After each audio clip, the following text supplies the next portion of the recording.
Hi friend, कैसे हैं आप लोग।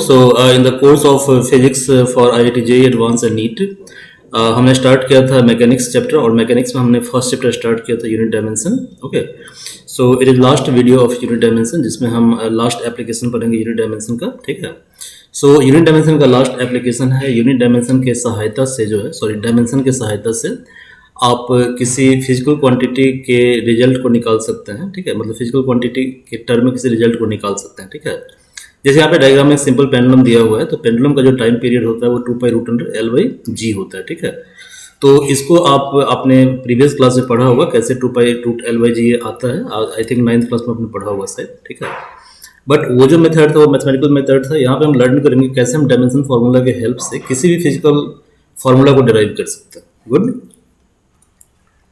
सो this is last lecture of unit dimension. Okay, तो देखिए यहाँ पे पहले थ्योरी क्या होती है, थ्योरी कैसे हम डायमेंशन फार्मूला निकालेंगे किसी फिजिकल क्वांटिटी को के द्वारा जो है रिलेशन कैसे फाइंड आउट करेंगे। ठीक है, तो सबसे पहला स्टेप ये होता है, just follow the steps. Okay, step 1, step 1 में क्या करना है आपको, फिजिकल क्वांटिटी जिसका फॉर्मूला आपको फाइंड आउट करना है। ठीक है, तो सपोज कीजिए कि आपको सिंपल पेंडुलम का टाइम पीरियड निकालना है। ठीक है, तो आपको ये देखना पड़ेगा कि सिंपल पेंडुलम का जो टाइम पीरियड है वो किन फैक्टर्स पे डिपेंड करता है। Getting my point. ठीक है, मान लीजिए कि सिंपल पेंडुलम है। सिंपल पेंडुलम ऐसा एक सिस्टम होता है। ठीक है, जिसमें ये आपका क्या कहते हैं, ये एक सपोर्ट होता है। ओके, या ये रूफ है। ठीक है, और इससे हमने एक स्ट्रिंग को अटैच कर दिया, और स्ट्रिंग के दूसरे पार्ट को हमने बॉब से अटैच कर दिया। ये जो है इसको बॉब बोलते हैं। ठीक है, अब इसको हम हल्का सा टच करेंगे।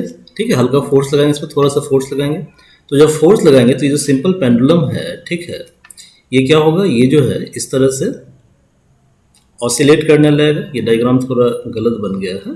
ठीक है, सॉरी, ये बिल्कुल इक्वल होना चाहिए था। ओके, तो ऐसे ये ऑसिलेट करना शुरू कर देगा। ठीक है, यहाँ पे बॉब बनेगा। Okay, I am sorry. Okay, ये गलत बन गया, ये बॉब है। गुड, तो पहले आपको ये देखना पड़ेगा कि आपको निकालना क्या, आपको फाइंड आउट करना है टाइम पीरियड। ठीक है, तो टाइम पीरियड जो है वो इंडिपेंडेंट वेरिएबल है, ऐसा कंसिडर कर लीजिए।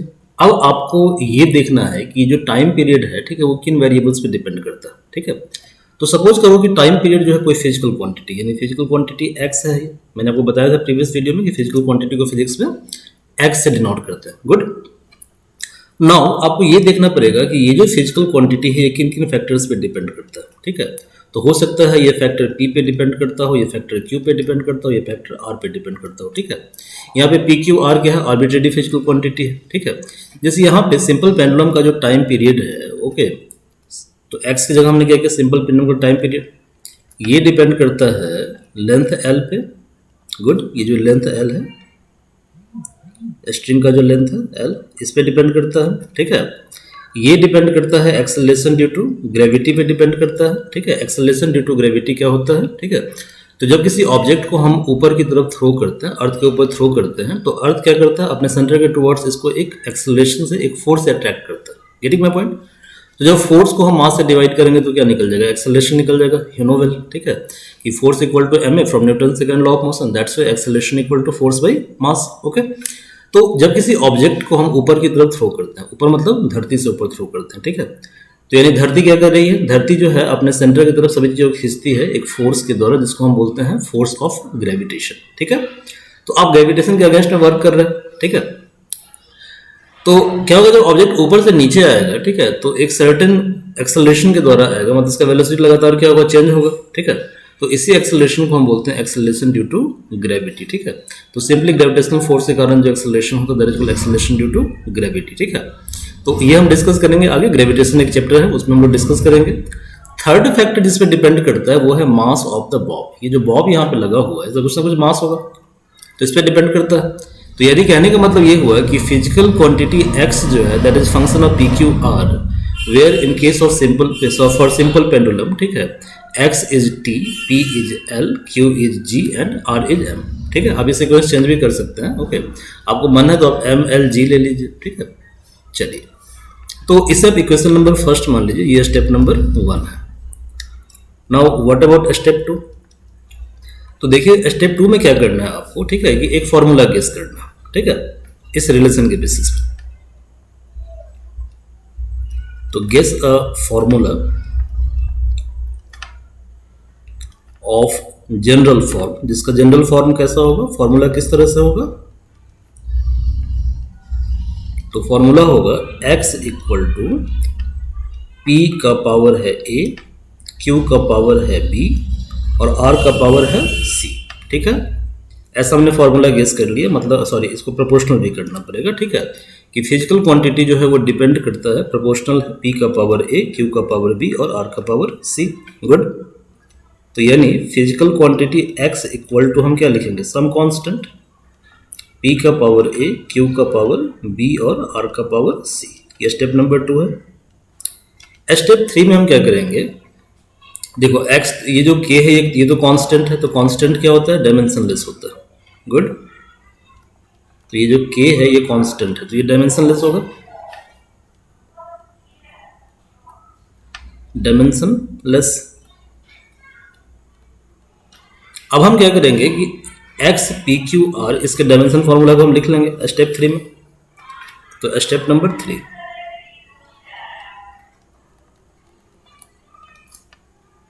Right dimension formula of terms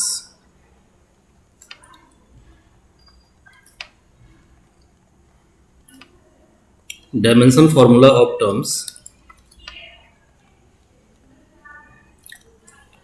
given in equation number 2, given in equation number 2। ये स्टेप 3 है। ओके, स्टेप 4 में हम क्या करेंगे, तो स्टेप 4 में हम क्या करेंगे, हम ये करेंगे कि पावर को जो है, ठीक है, मतलब सिमिलर बेस वाले पावर को इक्वेट कर देंगे। ठीक है, equate power of similar base. ठीक है, बेस। और स्टेप 5 में हम क्या करेंगे, एंड गेट इक्वेशंस। जब आप पावर को सिमिलर करोगे तो बहुत सारा आपको इक्वेशन मिलेगा, इक्वेशन को सॉल्व कर दीजिए। तो solving equation will give you the value of a, b and c।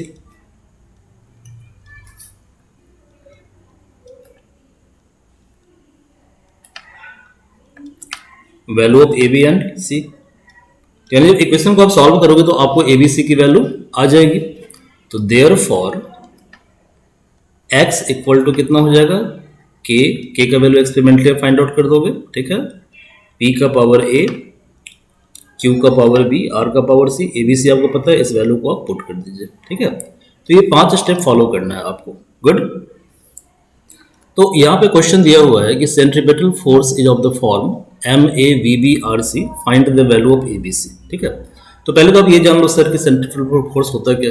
देखिए, जब कोई पार्टिकल सर्कुलर मोशन में होता है, मतलब इस सर्कल के पेरीफेरी पे मूव करता है, ठीक है, तो इस पार्टिकल पे सेंटर की तरफ एक फोर्स लगता है जो हम सर्कुलर मोशन चैप्टर में पढ़ेंगे, और इस फोर्स को हम बोलते हैं सेंट्रीपिटल फोर्स। ठीक है, ये फोर्स कितना होता है मुझे याद है, लेकिन हम डिराइव करेंगे तब हम फाइंड आउट करेंगे। ठीक है, ओके, तो देखिए यहाँ पे क्या दिया है, यहाँ पे दिया है कि centripetal force is of the form M A V B R C. तो स्टेप 1 क्या था, स्टेप 1 ये था कि सेंट्रीपिटल फोर्स जो है, ठीक है, दैट इज, देखो स्टेप को दोबारा देखो, that is function of 3 factors.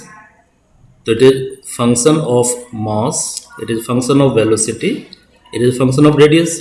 ठीक है, या मास क्या है, जो ऑब्जेक्ट मूव कर रहा है उसका मास है, वेलोसिटी इधर है टेंजेंशियली। ठीक है, और ये है आपका रेडियस। गुड, चलिए, तो अब हम क्या करेंगे, इससे एक फार्मूला गेस करेंगे। तो यानी कि F C is proportional to M का पावर ए, वी का पावर बी, आर का power C. Just memorise the steps. ठीक है, तो जब प्रोपोर्शनल को रिमूव करते हैं तो हम कांस्टेंट लेते हैं। तो F C equal to some constant, some constant को के मान लिया हमने, M A V B R C. ठीक है, इसे इक्वेशन नंबर 1 मान लीजिए, इसे इक्वेशन नंबर 2 मान लीजिए। ठीक है, अब अगले स्टेप में क्या था कि जो दोनों साइड जो फिजिकल टर्म दिया हुआ है उसका डायमेंशन फॉर्मूला आपको लिखना है। और मैंने बताया था कि मैथमेटिकल कांस्टेंट का डायमेंशन नहीं होता, तो ये कांस्टेंट है, ये डायमेंशन लेस होगा। आप जानते हो कि फोर्स का डायमेंशन क्या होता है, एम एल टी माइनस 2। यदि नहीं जानते तो प्रीवियस वीडियो आप देखिए। ठीक है, के कांस्टेंट है, नो डायमेंशन, मास का डायमेंशन क्या होता है, m होता है। वेलोसिटी का डायमेंशन क्या होता है, lt माइनस वन, इसका पावर b, और r क्या है, रेडियस है, तो रेडियस का डायमेंशन l होगा। ठीक है, यदि डायमेंशन में कोई प्रॉब्लम है तो आप प्रीवियस वीडियो जाकर देखें। तो it is M A L B T minus B L C. इसको सॉल्व कीजिए सर, ये कितना हो जाएगा, एम ए L B plus C, okay, और टी माइनस बी। ठीक है, यानी आपके पास जो रिजल्ट आया है, ठीक है, वो इस तरह से है। हमारा स्क्रीन कभी कभी हैंग हो जाता है, we are extremely very sorry for technical problem. So we have M L T minus two equal to कितना है बताइए sir, M A L B plus c, M A L B plus c T minus two c. I think T minus two c है ना, एक बार देख लो भाई, बाद में गलती हो जाता है। टी माइनस बी है, ठीक है, मैं कह रहा था गलत हो रहा है, तो टी कितना है, माइनस बी है। ठीक है जी, तो देखिए जी, टी है माइनस बी, गुड। अब देखो एम वन है, ए है, तो क्या होगा, ए इक्वल टू कितना हो जाएगा, वन हो जाएगा। एल कितना है, वन, बी प्लस सी कितना है, वन, तो बी प्लस सी कितना हो गया, one.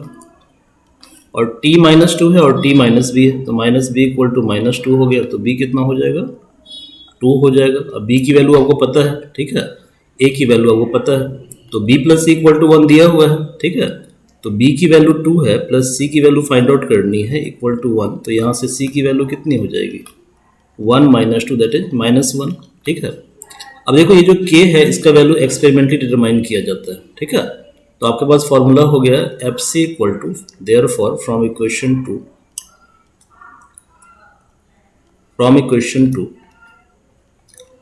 F C equal to K M A, तो एम ए का मतलब ए कितना है, वन, और क्या दिया हुआ है भैया, भी बी आर सी, तो भी बी कितना है, बी है टू, और आर सी, सी कितना है, माइनस वन, तो इट इज के एम भी स्क्वायर बाई आर। एक्सपेरिमेंटली के की वैल्यू कितनी होती है, वन होती है, ये आपको डिटरमाइन करना पड़ेगा, जनरली दिया रहता है। ठीक है, तो एक्सपेरिमेंट मत करना शुरू कर देना। ठीक है सर, तो के कितना है, वन है, तो यानी यहाँ से फोर्स का फॉर्मूला आ गया एम भी square by R, this is the answer. Good, चलिए सेकंड क्वेश्चन देखिए। सेकंड क्वेश्चन ये है कि when a solid sphere moves through a liquid, ठीक है, a liquid oppose the motion with a force F. ठीक है, मतलब मान लीजिए कि ये कोई लिक्विड है, ठीक है, गुड, ये कोई बीकर है, यहाँ पे लिक्विड रखा हुआ है। ठीक है, ये आपने क्या किया, एक बॉल को रख दिया। ठीक है, तो बॉल क्या है, सॉलिड है, ठीक है, और ये क्या है, लिक्विड है। बॉल इज सॉलिड और ये लिक्विड पे फ्लोट कर रहा है। ठीक है, फ्लोट मतलब क्या होता है, तैरना, तैर रहा है। ठीक है, ये आप खुद डाइव मार दो ना, क्या दिक्कत है, आप ये सॉलिड ना। चलो, तो when a solid sphere moves through a liquid, the liquid oppose the motion with the force. तो क्या होगा, लिक्विड क्या करेगा, इसके फोर्स को अपोज करेगा, है ना जी, अपोज करेगा। तो the magnitude of force depend upon coefficient of viscosity. तो देखो भैया, यहाँ पे दिया हुआ है कि फोर्स जो है वो फंक्शन है किसका, कोफिशिएंट ऑफ विस्कोसिटी का, radius R of the sphere, तो रेडियस आर का, और किसका, वेलोसिटी वी का। ठीक है, तो कहता है कि assuming that F is proportional to different power of this quantities, मतलब कि एन का डिफरेंट पावर, आर का डिफरेंट पावर, और वी का डिफरेंट पावर। तो guess a formula for force F using the method of dimension. कोई दिक्कत नहीं, इसे इक्वेशन फर्स्ट मान लीजिए। सेकंड स्टेप में क्या बताया था आपको मैंने, प्रोपोर्शनल हटाओगे आप, क्या, सॉरी, फंक्शन हटा दोगे तो क्या होगा, एफ इज प्रोपोर्शनल टू इट्टा का पावर ए, आर का पावर बी, और वी का पावर सी। ऐसा हमने गेस कर लिया। जब प्रोपोर्शनल को रिमूव करेंगे तो हम कोई कांस्टेंट लेंगे। कांस्टेंट कितना होगा सर, के eta a r b v सी। ये आपका नेक्स्ट स्टेप है। अगला स्टेप क्या है कि दोनों साइड जो फिजिकल क्वांटिटी दिया हुआ उसके डायमेंशन फॉर्मूला को लिखना है। तो देखिए, फोर्स का डायमेंशन फॉर्मूला होता है M L T minus two. यदि आप नहीं जानते तो प्रीवियस वीडियो देखें। कांस्टेंट के डायमेंशन लेस होगा। एट्टा का डायमेंशन होता है M L minus one T minus one, ये भी हमने डिस्कस किया था प्रीवियस वीडियो में। और आर तो मतलब लेंथ हो गया, क्योंकि रेडियस लेंथ हो गया, और वेलोसिटी होता है L T minus one c. इसको सिंप्लीफाई कर लेते हैं, तो this is M A L minus a T minus a L b L c T minus c. इसको फर्दर सिंप्लीफाई कीजिए। एम ए एल देखो कितना है, एल एल एल, तो minus a plus b plus c. ये पावर वगैरह को add करने आता है ना, बहुत सिंपल है ये, ठीक है। नहीं आता तो प्रीवियस वीडियो देखिए, वहाँ मैंने बताया है, ठीक है। टी कितना होगा, तो टी माइनस ए माइनस सी, गुड। अब क्या करोगे, एक कंपेयर करो, तो ए कितना होगा भैया, 1, तो ए हो गया आपका 1। चलो ये देखो आप, L1 तो minus a plus b plus सी,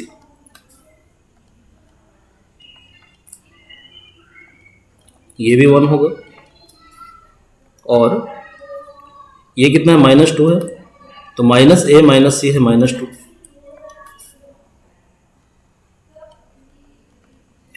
पहले इसी को सॉल्व कर लेते हैं। यदि आप माइनस कॉमन ले लें तो ए प्लस सी कितना हो जाएगा, -2, माइनस माइनस कैंसिल आउट हो गया। अब ए की वैल्यू कितनी है, 1, तो 1 plus C is 2, that's why C is 2 minus 1, that is 1। अब देखो भाई, तुम्हें ए पता है सी पता है, तो क्या करोगे, बी निकाल लो। तो माइनस ए मतलब -1 प्लस बी, सी कितना है 1 इक्वल टू 1, 1 1 कैंसिल आउट हो गया, तो बी कितना है, बी आ गया 1। तो आपके पास जो फॉर्मूला है एफ इक्वल टू कितना है, k eta a r b v c, eta a r b v c, तो ये हो गया के। और इट्टा कितना भैया, ए की वैल्यू कितनी है 1, आर की वैल्यू 1, सी की वैल्यू 1, तो this is k eta r b, this is the answer, good. See next problem. Next problem में दिया हुआ है कि heat produced in a wire, एक वायर जो होता है, ठीक है, मान लो कोई वायर है, हमने ऐसा एक सर्किट बना दिया, ठीक है जी, ये बैटरी है और यहाँ पे एक वायर लगा दिया, ठीक है जी, ऐसे एक वायर लगा दिया। तो जब वायर से करंट पास करेगा तो क्या होगा, यहाँ पे हीट प्रोड्यूस होगा। तो कहता है कि अच्छा इसमें एक रेजिस्टेंस भी होगा ना, सर्किट तो रेजिस्टेंस भी होगा, तो एक रेजिस्टेंस भी लगा हुआ है, ठीक है जी। तो देखो कहता है कि heat produced in a wire carrying an electric current I depends on current. तो देखो भैया क्या कह रहा है कि एच जो है heat, that is function of I, good, कोई दिक्कत नहीं है। तो depend on current, depend on resistance, R पे भी डिपेंड करता है और इसके अलावा डिपेंड करता है टाइम के ऊपर, तो इन 3 चीज़ों पे डिपेंड करता है, ठीक है। Assuming that the dependence of product of powers type, इतना पढ़ने की जरूरत नहीं, सीधे आपको क्या करना है, फॉर्मूला निकालना है, ठीक है। अच्छी बात यह है कि डायमेंशनल फॉर्मूला रेजिस्टेंस का दिया हुआ है, ठीक है, तो आपको दिक्कत नहीं होगी। और हीट क्या है, एनर्जी है, ठीक है। तो मैंने इससे पहले जो डायमेंशनल फॉर्मूला निकाला उसमें बताया था मैंने आपको, किसी भी तरह का जो एनर्जी होता है उसका डायमेंशन फॉर्मूला वर्क के बराबर होता है और वो होता है ml² T-2। तो पहले देखो फॉर्मूला, तुम गेस करो क्या होगा, H is proportional to IA RB TC। Equation first, इसको सॉल्व कर लो, क्या होगा, इसको रिमूव करो तो कांस्टेंट लोगे, IA RB TC, गुड। अब दोनों साइड डायमेंशन लिखो, तो H क्या है तुम्हारा, energy, ml² T negative square, sorry -2, के तो कांस्टेंट है, नो डायमेंशन, I का डायमेंशन I ही होता है, ठीक है। और R कितना दिया हुआ है भैया, R दिया हुआ है ml2 I-2 T-3 B, और टाइम का तो T ही होगा, तो T से, तो ये देखो कितना हो गया, IA MB L2B I-2B T-3B और TC, ठीक है। चलो M वाले टर्म को पहले इक्वेट कर दो, M तो एक ही है, सिंगल टर्म है, MB, L वाले को एक साथ करते हैं, L कितना है भैया 2B। Just wait for a minute, मेरा स्क्रीन दोबारा फ्रीज हो गया है, ठीक है। L2B, ओके, तो MB L2B, ठीक है। अब देखो T कितना है, T है -3B प्लस C, और I कितना है, I A -2B, okay, not a problem. तो देखो ये तो m तो 1 है और m b है, तो 1 इक्वल टू हो गया b, l कितना है 2 और ये कितना है 2b, तो 2b इक्वल टू 2, तो यहाँ से b फिर आ गया 1, ठीक है। अब t कितना है, t है -2, तो -3b प्लस c जो है ये आपका है -2, और करंट तो लेफ्ट हैंड साइड में है नहीं, तो a -2b क्या हो जाएगा, 0 हो जाएगा, ठीक है। तो देखो अभी तक जो आपके पास फाइंडिंग है वो क्या है, b इक्वल टू 1 है, b इक्वल टू 1 है, गुड। नेक्स्ट जो है a-2b कितना है, 0 है, तो a-2b 0 है, तो that means a equal to कितना होगा, 2b होगा, और b तुम्हारा 1 है, तो b कितना हो जाएगा, सॉरी a कितना हो जाएगा, 2 हो जाएगा, ओके। और क्या दिया हुआ है, 3b plus c is -2,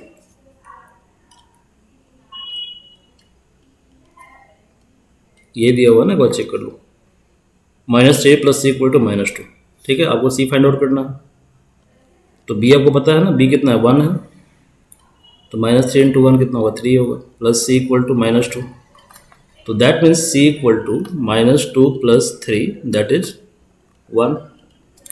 so ultimately हमारे पास a की वैल्यू कितनी आ गई भाई, a की वैल्यू आ गई 2, b की वैल्यू आ गई 1 और c की वैल्यू आ गई 1।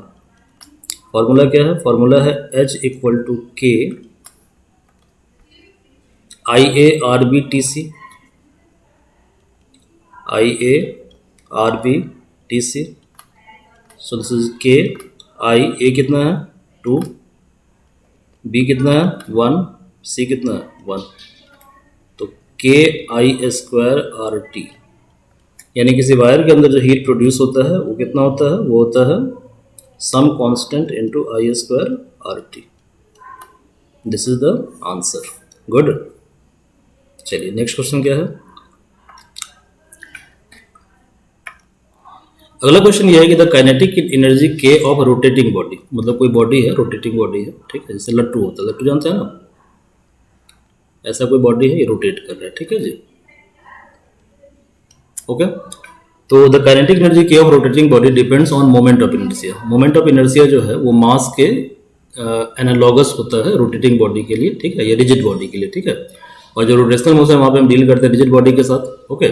और रिजिड बॉडी क्या होता है, तो रिजिड बॉडी वो होता है जिसमें कि इंटर एटॉमिक डिस्टेंस कांस्टेंट होता है। इसका मतलब ये होता है कि जैसे दो एटम के बीच का सेपरेशन जो होगा वो हमेशा फिक्स होगा, उसको बोलते हैं रिजिड बॉडी, ठीक है। तो यहाँ पे दिया हुआ कि काइनेटिक एनर्जी जो रिजिड बॉडी का है that is function of moment of inertia. अच्छा, इसमें क्वेश्चन दे ही दिया है, ठीक है। तो ये डिपेंड करता है मोमेंट ऑफ इनर्शिया पे और एंगुलर स्पीड ओमेगा पे, दो चीज़ों पे डिपेंड करता है। तो रिलेशन दिया हुआ है k equal to k I a omega b, where k is dimensionless constant, क्योंकि ये k क्या है, कांस्टेंट है। तो आपको a और b का वैल्यू फाइंड आउट करना है, बहुत ही सिंपल क्वेश्चन है, ठीक है।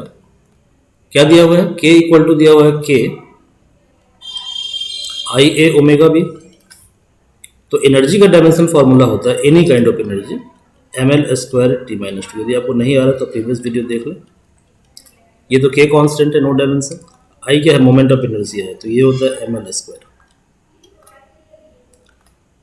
और जो एंगुलर स्पीड होता है वो होता है t minus 1। So this is m a l2a t minus b। Equate कर दीजिए L H R H S को, तो a कितना हो जाएगा भाई 1, 2a कितना है 2, तो फिर a कितना होगा 1, और -2 equal to -b, so your b is 2, okay। That's why kinetic energy k equal to small k I a is 1 omega b, तो omega b is 2, so this is k I omega square. ये जो k है इसकी value half होती है, ठीक है। तो अभी आप बस इतना ही समझिए, जब आगे आप चैप्टर पढ़ोगे रोटेशनल डायनामिक्स तो आपको बता देंगे इसको, ठीक है। कहता है कि theory of relativity. Theory of relativity क्या होता है भाई, देखो थ्योरी ऑफ रिलेटिविटी जो होता है फिजिक्स का वो ब्रांच होता है, ठीक है, जिसमें हम उस पार्टिकल के बारे में डील करते हैं, ठीक है, जिसके स्पीड लाइट के स्पीड के कंपेरेबल होता है, ठीक है। तो यानी यहाँ पे क्या होता है, यहाँ पर जो पार्टिकल का स्पीड होता है, पार्टिकल का जो स्पीड होता है वो comparable to speed of light होता है। स्पीड ऑफ लाइट कितना है? 3 × 10⁸ मीटर पर सेकंड। ठीक है, खैर तो कहते हैं कि theory of relativity reveal that mass can be converted into energy, मतलब मास को एनर्जी में आप कन्वर्ट कर सकते हो, ऐसा थ्योरी ऑफ रिलेटिविटी कहता है। ठीक है, तो energy E obtained is proportional to certain power of M and C। तो यानी E is proportional to certain power of M and certain power of C, ऐसा दिया हुआ है, जहाँ पे C स्पीड ऑफ लाइट है और M मास है। ठीक है, तो आपको क्या करना है? Guess a relation among the quantities using the method of dimension. तो यहाँ से एक फॉर्मूला डिराइव करना है, not a problem at all. E equal to हम लिख सकते हैं some constant MACB, equation first. अगला स्टेप क्या है? दोनों तरफ डायमेंशन लिखो। तो any kind of energy dimension formula क्या होगा? ml² T-2। K constant, no dimension. Mass का डायमेंशन क्या होता है? A, और वेलोसिटी का डायमेंशन LT-1 B। तो दिस इज MALBT-B। कंपेयर कर लो, 1 इक्वल टू A यानी A की वैल्यू कितनी है? 1। 2 इक्वल टू B यानी B की वैल्यू कितनी है? 2। और -2 इक्वल टू -B, तो अगेन B की वैल्यू तो 2 ही है ना। तो अल्टीमेटली A की वैल्यू है 1 और B की वैल्यू है 2। तो therefore energy E equal to क्या होगा? सम कांस्टेंट M का पावर A, C का power B, that is E equal to K mc²। This is the answer. Okay, कैसा क्वेश्चन है? काफ़ी इजी क्वेश्चन है। चलिए, ये लास्ट प्रॉब्लम है। कहता है कि frequency of vibration of string depend on length between node. Node क्या होता है? देखो भाई, होता क्या है कि जैसे मान लीजिए कि आपने एक स्ट्रिंग का जो दोनों पॉइंट है उसको आपने किसी रिजिड सपोर्ट से बांध दिया। ठीक है जी, तो ये टाइटली बंधा हुआ है। ठीक है, जब टाइटली बंधा हुआ है तो जैसे इसको प्लग करोगे, हल्का सा इस पर फोर्स लगाओगे तो क्या होगा? ये इसका शेप कुछ इस तरह का हो जाएगा, मतलब ऐसा इसमें वेव क्रिएट हो जाएगा। ठीक है जी, ऐसा वेव क्रिएट हो जाएगा। ठीक है, तो ये जो होता है ना, इसको नोड बोलते हैं। This is called node. ये जो पॉइंट है नोड, गांठ। ठीक है, गांठ।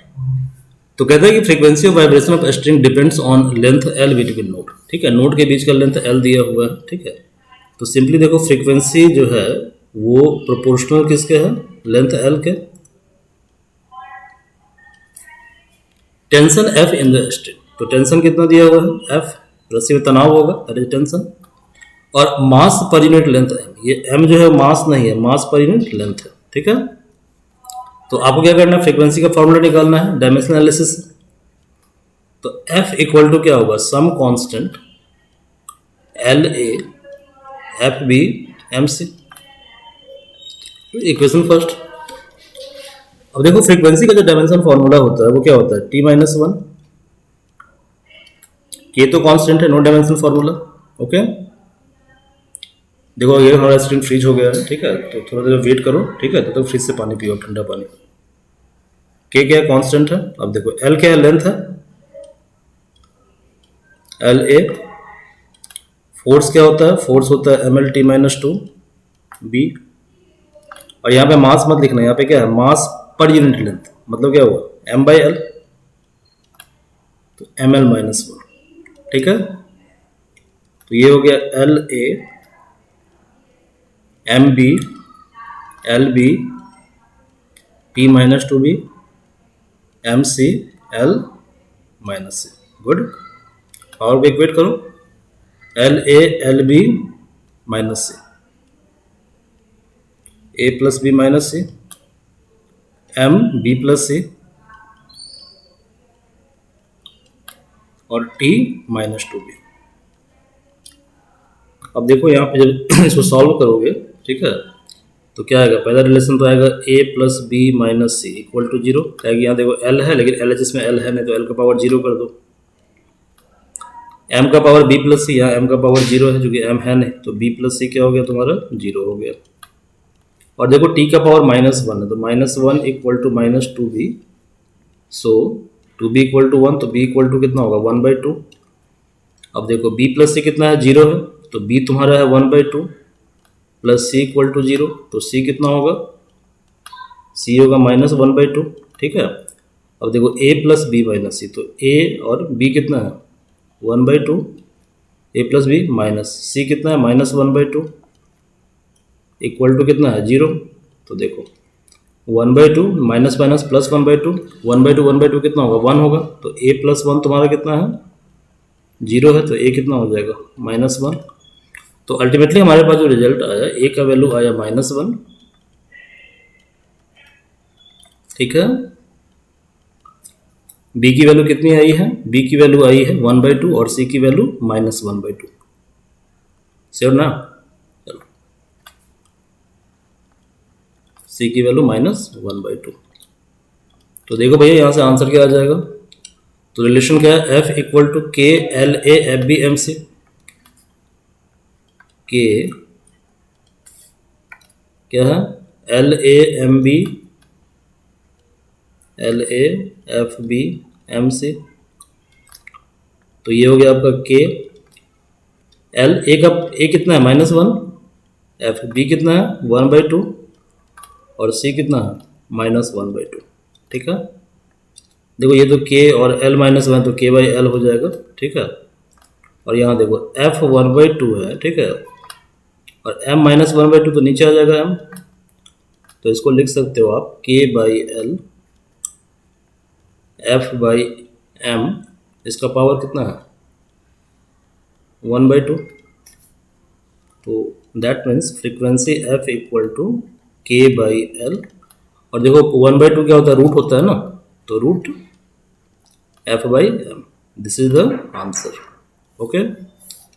तो हमने एस.सी. वर्मा का फर्स्ट चैप्टर कंप्लीट कर लिया है। There are I think 5 videos on this chapter. Okay, based on this chapter. Okay, तो इट्स माई एडवाइस कि आप इन 5 वीडियो को देखें। ठीक है। और जो अगला जो हमारा क्लास होगा, ठीक है, नेक्स्ट जो क्लास होगा उसमें हम लोग नया टॉपिक स्टार्ट करेंगे। ठीक है। तो ऑलरेडी वेक्टर हमने कवर किया हुआ है, वेक्टर का वीडियो आप देख सकते हैं। ठीक है। नेक्स्ट जो वीडियो हम बनाएंगे दैट इज ऑन फोर्स। ठीक है। और इसके बाद हम स्टार्ट करेंगे Newton's laws of motion. That's very very important. Okay. इसके अलावा जो क्लास 12th है, ठीक है, तो क्लास 12th के लिए जो हम वीडियो बना रहे हैं, ओके, उसमें हम स्टार्ट करेंगे इलेक्ट्रोस्टैट से। ठीक है, इलेक्ट्रोस्टैटिक्स। ठीक है, यहाँ से हम स्टार्ट करेंगे। ओके, बहुत जल्दी हमारा वीडियो आएगा। तो यदि आपको हमारा वीडियो अच्छा लगता है, ठीक है, तो आप हमारे वीडियो को लाइक कीजिए, सब्सक्राइब कीजिए और आप शेयर भी कीजिए। ठीक है। और यदि आपको लगता है कि कोई ऐसा टॉपिक है जो टॉपिक आपको मतलब समझ में नहीं आ रहा है, ठीक है, जिसमें कि कुछ कॉन्सेप्ट को लेकर प्रॉब्लम आ रही है, ठीक है, तो आप हमें रिकमेंड कर सकते हैं कमेंट बॉक्स में। ठीक है, हम उससे वीडियो बनाएंगे। Okay, so thank you all.